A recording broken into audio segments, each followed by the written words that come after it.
Welcome to Chillin' 101. We hope this video helps. You start in Safari because iOS requires it for home screen shortcuts. Open the exact web page you want saved and wait for any dynamic content to finish loading so the icon will capture the right preview.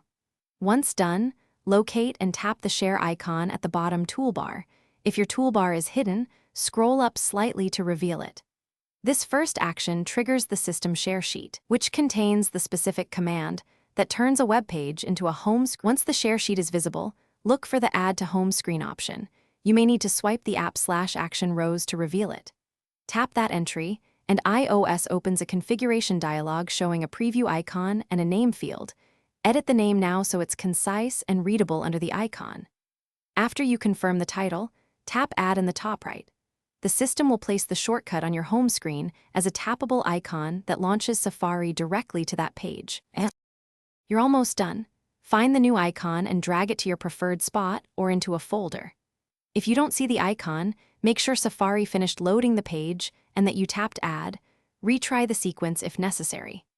For a deeper app-like experience, no Safari UI when opened, the website must supply a web app manifest and service worker. This is why some sites behave like standalone apps while others open with the browser Chrome. Test the shortcut after placement. Thanks for watching. Consider subscribing if we helped you.